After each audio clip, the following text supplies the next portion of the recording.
Hey, good evening, everybody. Welcome to Monday Night Mythbusters. We're so happy to have you join us. I'm Dr. Carolyn George, and this is Leslie Harrington, inspirational and transformational coach. So tonight we're going to be speaking about diets. We thought we had a lot of questions in previous Facebook Lives, and me as with my patients and Leslie with hers. We have noticed that a lot of people don't really have clarity on the different types of diets that are out there, what they're about, what they might be useful for, what they might not be useful for, and so we wanted to dive in to talk about some of those key diets today. Yeah, a lot of confusion out there. So. Yes, absolutely. So we're going to talk about the keto diet, the paleo diet, Mediterranean diet, a vegan, vegetarian, low carb, and if you have any questions about a specific diet, feel free to shout it out. Okay? Yeah, we were joking earlier about the fact that we're probably going to generate a lot of questions, so feel free to jump in and ask them. Hey guys, because it is something that is very personal to you. It has a lot to do with your individual goals. There's going to be a lot of complexities that will be clarifying. I think you guys will understand a little bit around the confusion, but diets are just that. A lot of them are going to work in some way or another, but they really are going to apply to what your true goals are and how the state of your current health is, for them, whether or not they apply to you. Absolutely.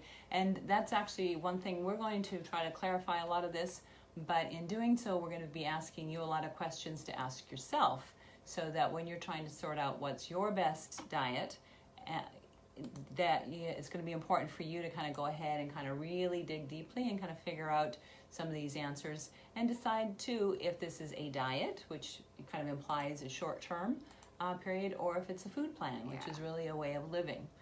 And they can be both. So it really depends on what your long-term goals are, what the state of your health is, as Leslie was saying. Yeah, and we talk a lot with a lot of my clients is really about sustainability. What is it going to be something that you can have in harmony and balance long term? So getting to that place, you might kind of tweak around some of the different diets along the way. You might be in a position like Cheryl mentions the AIP, autoimmune protocol. That's going to be a type of diet that might be specific to a certain time period. It might be something that you kind of live by ongoing, depending on your condition that you're dealing with. So there's tons out there. So throw those out there, because we picked a couple high level ones that are going to be probably familiar to a lot of people, and they might not know the exact dynamics behind them. But there's plenty, besides that, and there's a lot of diets too that are diets, but diets don't always equal healthy. And so what does that mean to you, and what does healthy really mean? That like the AIP might not cover every aspect of nutrition, just like low FODMAPs. When you're on a low FODMAPs diet specific to a condition, it's usually a temporary thing, and it's usually something to adjust something in the bacterial balance in your gut. That can be something short term, but there's things on that diet that are approved that may not be really suitable for anybody who's got weight loss goals, or even some health goals too. So it really depends on goals. Cheryl also mentions the pagan diet. So that's a cross between paleo and vegan. And that's something that Dr. Mark Hyman really likes to espouse. Let's kind of dive in first with some definitions, and then as we're doing the definitions, we'll give you some of the kind of overview of what is included in that diet, some of the pros, some of the cons, and some of the things to watch out for, and sometimes some of the health issues that might be suitable for that particular diet. Okay, so let's dive into, if you want, should we do the keto diet first? Because everybody's kind of talking keto. Keto's kind of a hot topic right now. Yeah, it's a very hot topic. So the keto diet is where you're trying to create ketones in your body. And it kind of came out as people were finding that there was a subgroup of people with seizures who did not do well on medications. And so mothers, being mothers, tried all kinds of different diets and really found that this high-fat diet was very suitable and helped to decrease the frequency of seizures. So that then became a thing. So there is the keto diet that you do if you're having seizures. You need to be followed by a nutritionist. You need to be followed by your doctor. That is much more intense than what most lay people are going to do as a keto diet. So just for clarification, we're not saying go all that intense. And if you are thinking about doing that, get your doctor, get your nutritionist on board, because you need to be followed very closely. Now, if you're doing the more less intense, more laid back, kind of lay version, what you're trying to do is, through eating a lot of fats in your diet, fats and some proteins, decreasing the carbs, you're trying to become ketogenic. And ketones are something that your body makes when it breaks down fats. It's not something it makes when it breaks down sugars.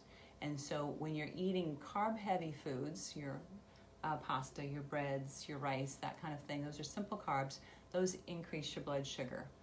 But when you're doing the ketogenic diet, you're trying to not eat those foods so that you don't have those blood sugar rises. You're going to try to burn the fats instead. And that can be challenging to eat enough fat, especially in our fat-fearful culture.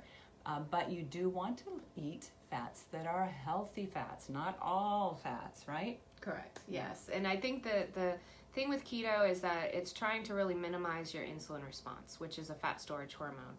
And so not only you will see a lot of high fats, you'll see a lot of moderate proteins, is this the thought process, but a lot of people, and historically back in the day, there was Atkins diet, right? Right.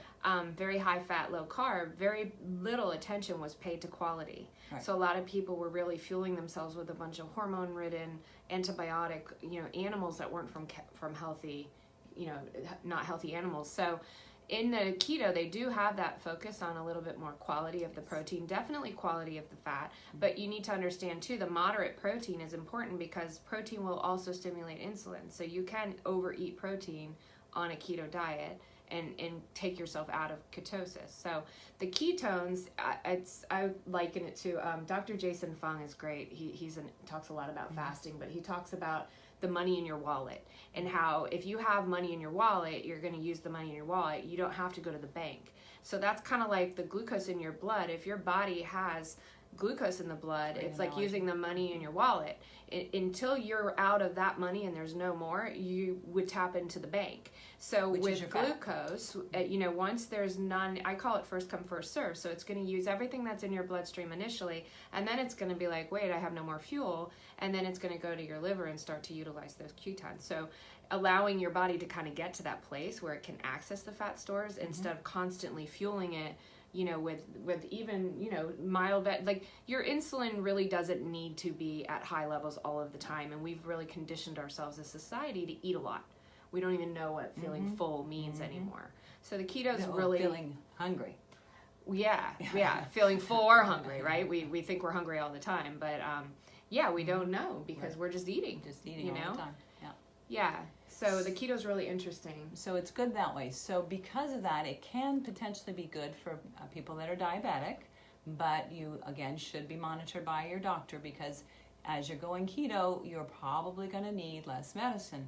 So we don't want you to drop where your blood sugar drops way too low. Especially if you're on insulin. Yeah. Oh, yeah. You're not going to need as much insulin. Insulin for sure. You're being closely followed by your doctor. And you want to be doing your blood sugar checks very frequently, at least twice a day, so you can kind of monitor that until you have an idea what your body's doing. But it can be very useful for type 2 diabetics. It can be useful for people who want to lose weight. It can be useful for people that have kind of a brain fog, because a lot of people find that they get a little bit more clarity when their body's burning those ketones versus the sugars. The mental focus, so some of the benefits of that, you have your weight loss and your blood sugar control, neurotransmitters, your mental focus. They talk a lot about ketones for the brain. They do a lot for brain injuries, for Alzheimer's, dementia. They're doing a lot of things with ketogenic diets. They're starting to study that in other areas other than people with seizure disorders. So it's an area of interest. And so I guess that's why it's been such a fad lately. But it isn't for everybody. So you really have to watch. You have to watch the amount of fats that you're getting. You have to watch the quality of the fats, that you're not eating too much protein, and that you are getting enough of your fiber foods, your plants. Yeah. So keto diet doesn't mean no plants. It just means none of the simple carbs, the potatoes, the rice, the bread, the sweets, that kind of thing. Now, the really extreme keto would recommend 70% of your calories are coming from fat and only 5% from carbs. So, that's moderate protein, but when you're talking about only 5% from carbs, that's when you start to lack the fiber. You might get side effects of constipation. You might get some Other things that would cause, let's see, side effects. You get nutrient depletion. Oh, yes, too. cramping. Yeah, and cramping because you're not getting the magnesium and the potassium from the vegetables. And also initially when you're transitioning from being a sugar burner to a fat burner, your body actually doesn't really know what to do with that. So it's like, holy crap, my wallet's empty. What do I do? And you might experience some, like, they call it keto flu. So you might actually get a little bit of flu-like symptoms, cramping and headaches and a little bit of nausea and achy. And that's just a transition period when your body actually starts to adjust. So some of the ketogenic, there's a great book by Mark Sisson, that's the Keto Reset. And he keeps it a little bit even keel. He keeps you where you're just a little bit in ketosis and then maybe not so much. But he never wants you to be so extremely low and then or very far out of it. So if you can get to a nice balance, you're getting enough vegetables in that scenario, you're getting your clean fats and your moderate protein. So it can be a very, sustainable diet if it's done in a way that keeps it in balance. Right. And so to do that, and we're going to keep saying this over and over and over again, you are shopping the outside of the grocery store. You're trying to stay away from packaged food. If you do buy packaged food, you're going to read the ingredients. You're going to look at the fiber, at the fats, at the carbs. You need to be very informed about exactly what you're putting in your body. Yeah. Some people that do this will buy some urine strips to kind of check to see if they have got ketones in their urine. Some people will actually buy the blood sticks and see if they've got ketones in their blood. So if you're really a diehard, those are kind of good ways to kind of gauge how ketotic you're getting. You don't want to get too ketotic, and especially anybody on insulin has got to be very careful because you could easily put yourself in a ketoacidosis, which is not a healthy place to be. Then you're in the ER, and that's not what I'm advocating at all. So even for those moderate people, I wouldn't go even as high as 70% fats. I would keep it more down, like 40 or 50%. And I think you can do a lot with that still. Absolutely. I think and even having like 40 net grams of carbs, that's going to keep you kind of in that lower range. Yeah. So the thing I think that's also important to note is the state of your health. So if you're not able to digest fats very well, eating a primarily fat diet is probably going to leave you with lack of nutrients. So, you have to look at malnutrition. You have to look at making sure that you're absorbing some of this and breaking down your proteins properly. And one of the ways you can tell if you're absorbing your fats or not is if your stools, your bowel movements float. Yes. So when you go to the bathroom, if they sink to the bottom, beautiful. If they're floating to the top, there's too much undigested fat in there and you're getting too much in your diet, or you're not digesting well and you've got to work with your doctor to try to figure that out. Yeah, for sure. Let's move on to the other because we'll probably answer more on this particular one because keto's so popular right now. I think paleo is an interesting one, which kind of goes, the basis of paleo is really what they call Paleolithic times, right? So it's based kind of on our ancestors and the cavemen, and our bodies are designed to eat the way that we were brought as human beings to eat, right? So kind of hunter-gatherers, and back in the day when it was primarily plant-based, and then intermittently, meat with the fast and famine and different time, or feast and famine when we had different times where they could actually hunt and do what they were doing. So it's also higher fat, it's low carb, moderate protein as well. But again, it's definitely focused on the organics, and some of these things where in the past the diets didn't focus on the quality. It was really more on what you eat and what you don't eat, and you saw a lot of bacon and cheese and and they just didn't really care where it was sourced from. So in the keto, they're not going to have any processed and vegetable oils. Their whole thing is around processed foods too. If it has a box or a label, you want to stay away from it. Dr. Hyman says, if it comes from a plant, you can eat it. If it was made in a plant, avoid it. Right? So I know it's so true. It's true, right? Yeah. So that's one of the key things is that you're trying to stay away from things that are processed. You're trying to eat these authentic, real foods that look like what they look like in nature. So again, outside of the grocery store. Yeah, your meats, your poultry, and your produce. And your produce, your fish, and your produce, the fruits and vegetables. A little bit of nuts and seeds. Tubers are really very common, but you're staying away from legumes, which are your beans. You're staying away from all of your grains because all of those have to be processed. No sugar in any of these. We should probably just say now. Most sugar you get is in your berries. And so you're really trying to stay as clean as possible, and just things that a caveman would have available to them. Like, that's why they called it the caveman diet. Well, and eating when you're hungry. Mm-hmm. So like in the Paleolithic days, they're not like, oh my gosh, it's been 2 hours, I need to eat again. Yeah. Eating when you're hungry, there's no set number of meals per day that this diet is dictating, which neither really for the keto. It's really trying to tap into like your true hunger and eating as needed. And none of these have a premise for calorie deficit. None of them are trying to really measure out macros per se. Keto maybe a little bit, but eating the amounts of the food. When you're eating really clean, it's really hard to really overeat calories unless like portion control is obviously going to be important. You can gain weight from any excess. Right, but fat tends to be very satiating. So when you're eating higher fat foods, you get full faster, and so you tend not to eat as much. Fiber is also very filling. So especially when you combine good fats, high fiber diet, you tend to not overeat. Yeah, so that is a paleo diet. Yes. So some of the cons is basically that they really don't promote any grains. So grains are controversial. I mean, you'll read positives and negatives about grains. You'll have one party that will say they're great for you. You'll have other party that will say that they have anti-nutrients and lectins and things like that. And the argument would be with different types of legumes and grains, you cook out most of the lectins. So there's pros and cons there. But that's one of the criticisms of this particular type of diet is it's very no grain at all. No grain, no bean. Same with keto. There's no grains in keto. Mm-hmm. Right. So most of us love grains, so that becomes culturally kind of a big shift. Yeah, and then the Western diet is full of grains, so it's kind of like the pyramid. It's much more higher on the top, and there are good and clean grains and better options and things like that. But these particular diets don't encourage grains. The two that we talked about. Now moving on to vegan and vegetarian, you're not going to have that same premise. So in fact, that can be a negative of those. So vegan, vegetarian, kind of extremes or different sides of kind of a similar coin. So they're avoiding animal products. Vegan is totally no animal products. You don't even have honey because it comes from a bee. You don't have Jell-O because there's gelatin, which is from bone.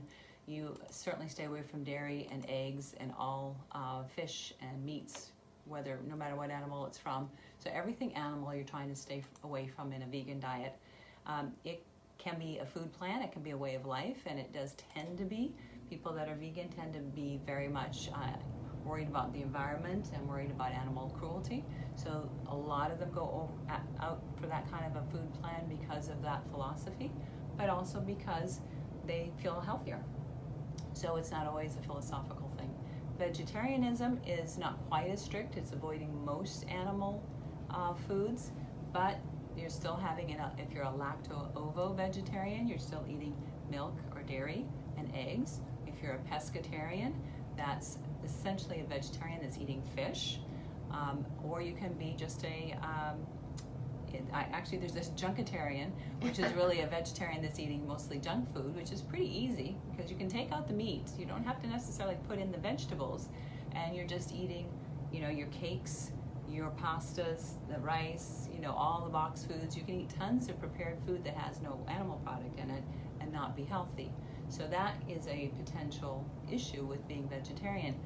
You have to really think about all of the foods that you're eating, and are you getting enough of those macronutrients, the fats, the proteins in particular, and easier to get a lot of fiber and nutrients from the vegetables as long as you're eating them.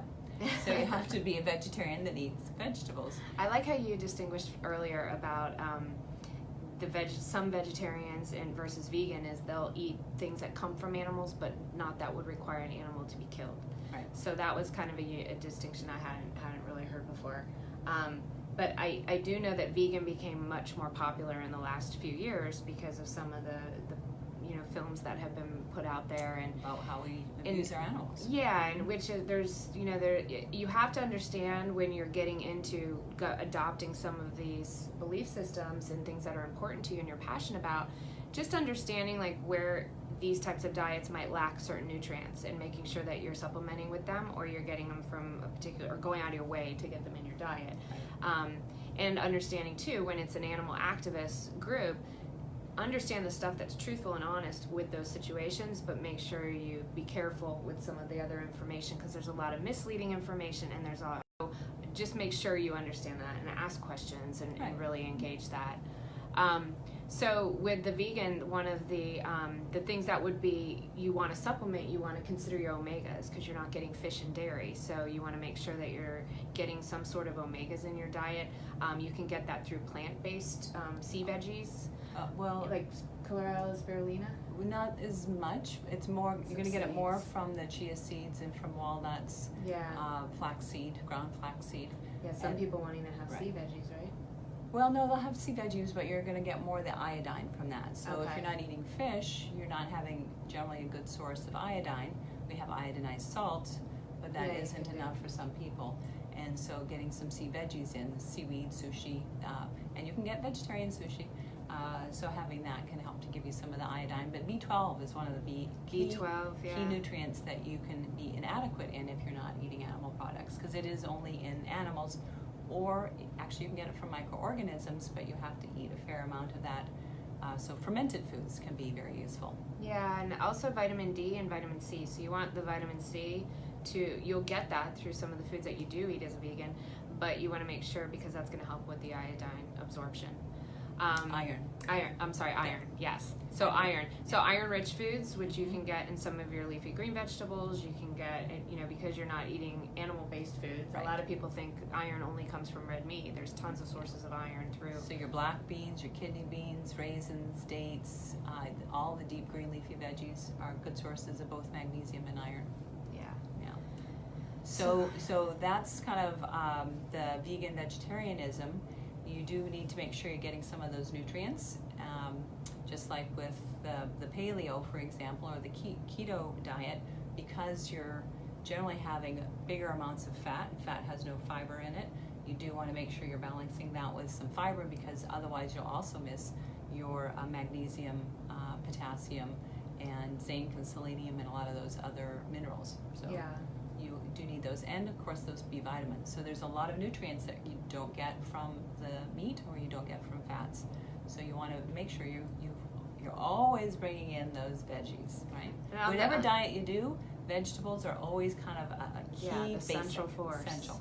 And I think the pro of the vegan diet is going to be research which support that it does help with heart disease. So there are some things in that.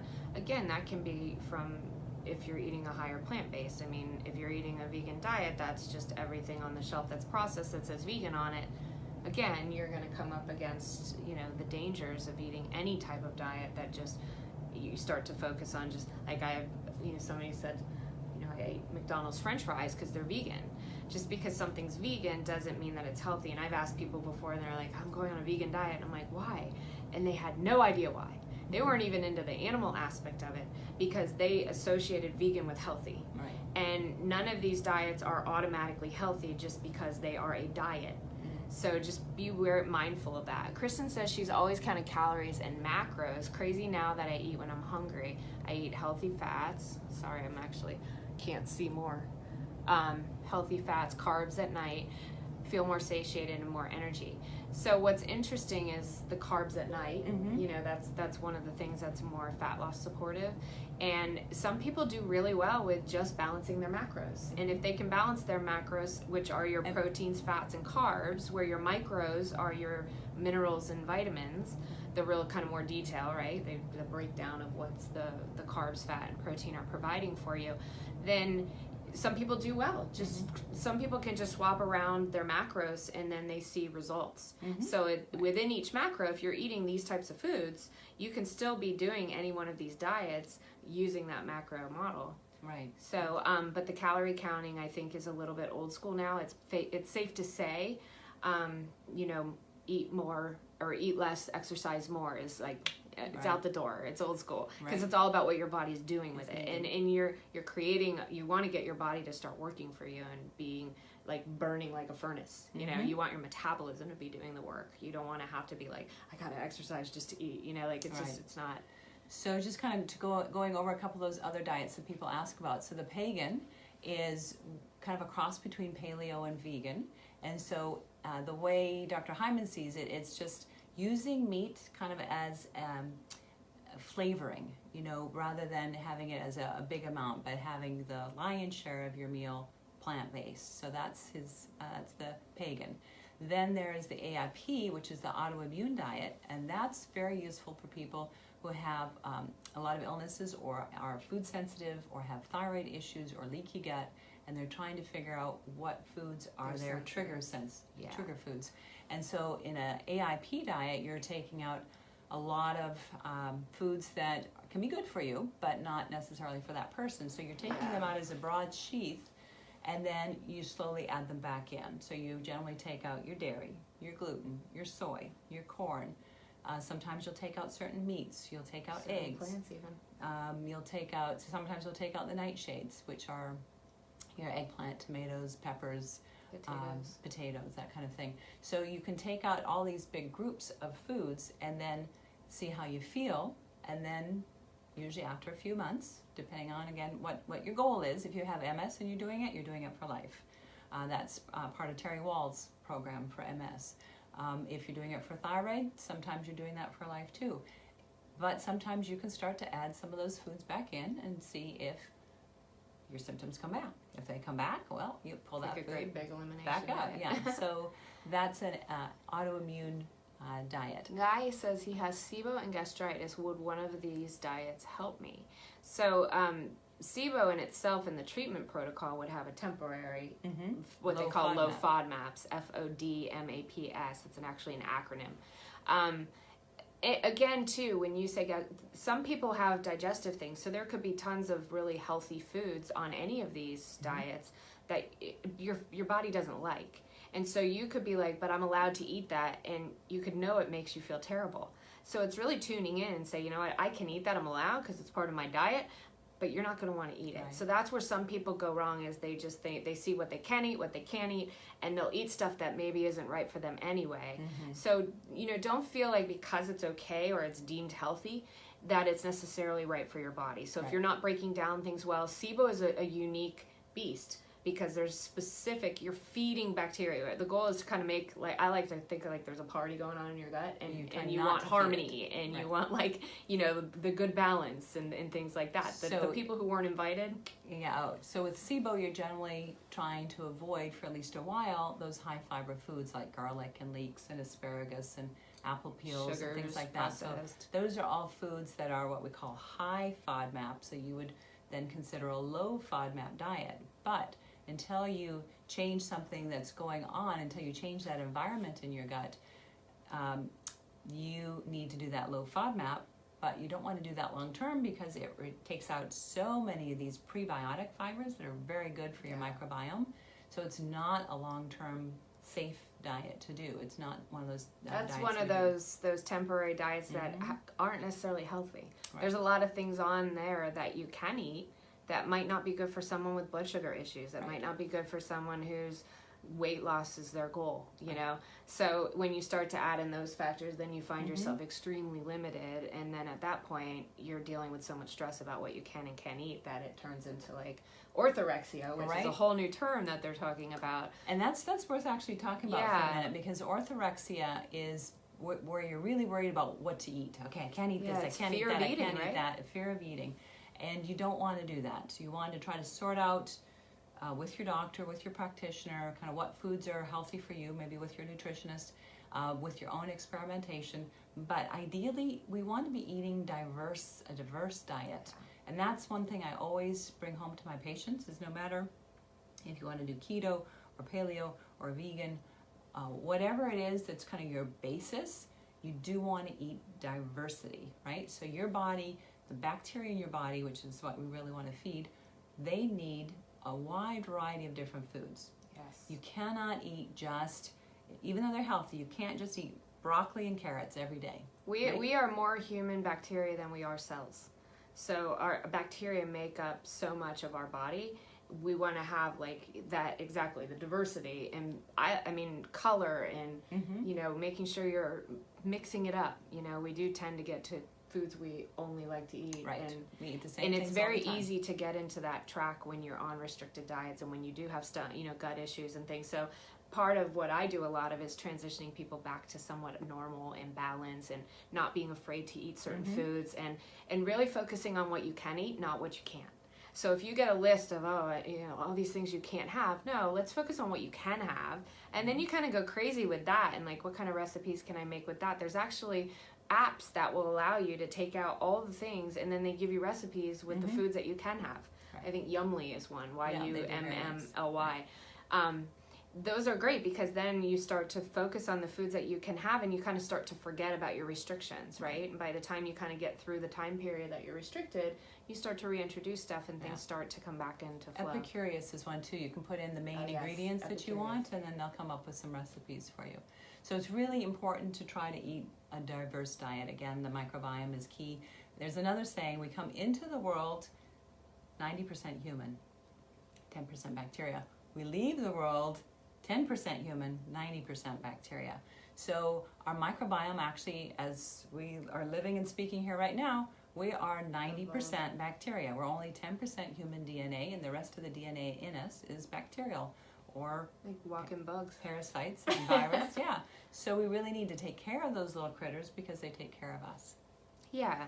Yeah, and it's for any one of these diets, guys, really quick, if you want to share, I have a couple books that I could recommend to share. So the keto one, I like Mark Sisson does the Keto Reset diet. Great recipes in there. The Bulletproof diet is a very interesting diet. I would almost say it's kind of like the keto in terms of, his balance. It's higher fat, moderate protein, but very into quality, very into a lot of plants, and really emphasis on plants. And then Vegan Chris Kresser writes a great book on the paleo. Right. Yeah, he does a good one. Yeah, the Paleo Cure, I believe it's called, Chris Kresser. What are some of the vegan ones? I was going to say vegan is Forks Over Knives. And the Moosewood. There's a whole series of Moosewood recipe books. So those are good. There's also low FODMAP books out there. There's a lot of AIPs. So Amy Myers has got a great AIP. Is Isabella Wentz write anything on that, or she's just? She does. Essentially it's AIP, and blanking on. Well, Mark Hyman just wrote a book too that's called Food, What the Heck Should I Eat? And that kind of gives you just a great foundation. Right. It's not diet specific so much, it's just what, kind of clarifying some of the and his book is awesome. It's great. Really is. It really is good. If you are starting from scratch and you're not looking at particular diets and you just want to have a clue what's good, what's bad, what's misleading, grab that book. It's great. It's brand new, and he's been out there talking about it, and he's a real pioneer that's speaking up and really starting to make waves, make us think about in this society. Yeah, it's awesome. Right. So take home messages: eat a nice, diverse diet. Try to figure out what your body likes and eat that. Of course, shop the outside of the grocery store. Trying to stay away from processed food. And if you are buying anything in a package, read the labels and try to learn about what that means, what the ingredients are, what the percentages of things are, and try to be an informed consumer. Yes. Okay. And any questions you guys have, go ahead and note them down, and we'll try to get to them later today or tomorrow. We got some Mark fans here. John says Mark's a rock star, and Cheryl's reading that book now. Yeah, it's good. Awesome. And of course, please feel free to share this little video with anybody that you think might be interested. We love to help people learn what they can do to empower themselves and take control of their own health. And we hope to see you next week, where we are going to be talking about a marvelous morning, how to create your kind of morning routine, and what you can do to start the day off on the right foot. Yes, and how impactful that can be to the success of your day. And you're going to learn something about frogs, okay? That's my little teaser, okay? Little tidbit, right? Right? Thanks, guys. And throw your questions out, and we'll get to them after if you are catching this on the replay. Okay. Thanks, guys. Have a great night. Have a great night. Bye.